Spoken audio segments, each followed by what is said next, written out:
Welcome. Holding Cow, it is Thursday, the 7th of October. I hope you enjoyed the All School Assembly yesterday. It was a ton of fun. So just a couple of things as we launch into our student learning units. This is really the meat and potatoes of our core online curriculum. So make sure you're able to get logged in. You can access it in the exact same place that you you go for the online class, right? So there's the landing page. You'll see language arts and social science, and then math and science. For example, I'll click on math and science. It'll take me to my student learning units, and it really walks you through all of this. You're going to probably, you're going to start with Unit A, what's the matter? And this will take you to, it will prompt you too as you go. It'll take you to these 4 levels, level 1, 2, 3, and 4. And you'll start, I've already started, so it says resume, but it'll take me there. It's a really fun unit. It's a lot about, patterns in the natural world. This first one, what's the matter, is super fun. And this walks you through all the steps, what you need to do. There's a really fun experiment. There are some videos explaining that. It touches on math. So when you complete that, it'll prompt you to go on to the next one. So work at your own pace, guys, and really have fun with this. The only assignment for this week for the Google Classroom is just to take a picture of you in your student learning unit. So I know that everyone can access them. If you can't, please reach out to me and let me know, and I can walk you through that.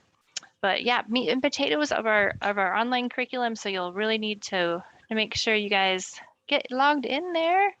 Let's see, one more thing here. So sometimes the power goes out, guys, and sometimes not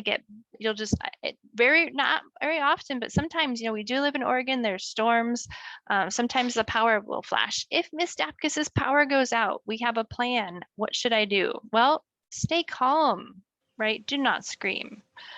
Call an adult if people are screaming. Check to see if I have my learning log while you're waiting. You can also work on doodle notes while you're waiting. And keep yourself on mute, please, okay? We had some problems with just a lot of screaming, and we want to just try to just stay calm, because chances are Miss Amanda will be there. Wait for 5 minutes patiently, and the power will come back on. It will take a second or two to reboot, but if my power goes out, I will be right back on in 5 minutes, like 99% of the time, okay, guys? All right, so yeah, just stay calm if you see me blip out of a meeting, okay? Otherwise, I think you guys are doing an amazing job as you complete your student learning units, and especially with a lot of the fun social studies and math and science assignments. I'm going to be adding pictures to our wall of awesome. There's a link to this on the landing page. So please send me your pictures. I've already started uploading your artwork that you've been sending me and your doodle notes. So please keep the pictures coming of all of the hard work that you do on your SLUs, your student learning units. There's so many fun experiments in there. I'm so excited for you guys to get started on that. Okay, I have a story.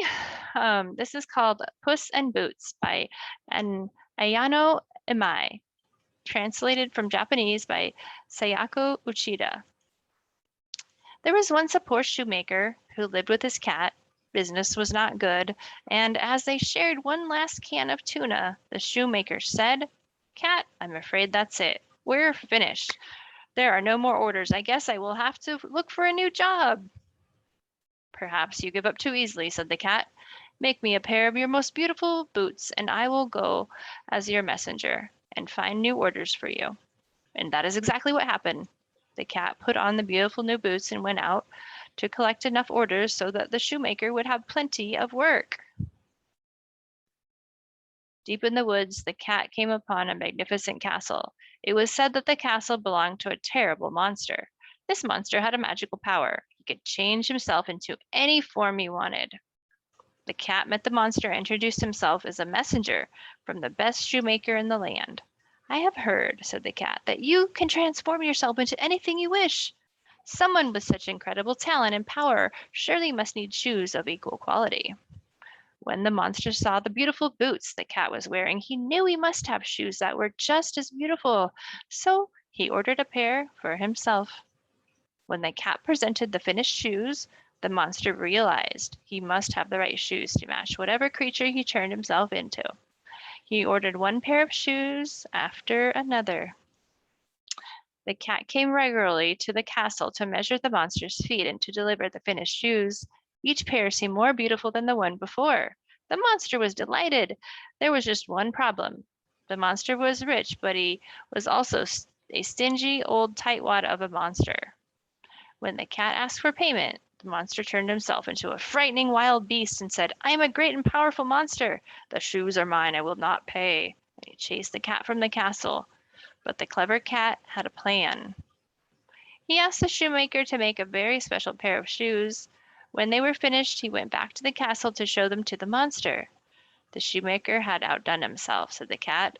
"He has made a pair of the finest shoes I have ever seen. They are of materials so rare and valuable that only someone with your greatness should have them. But the shoes are so tiny that I doubt even you, with your great power, could change yourself into something that's so small." "Why?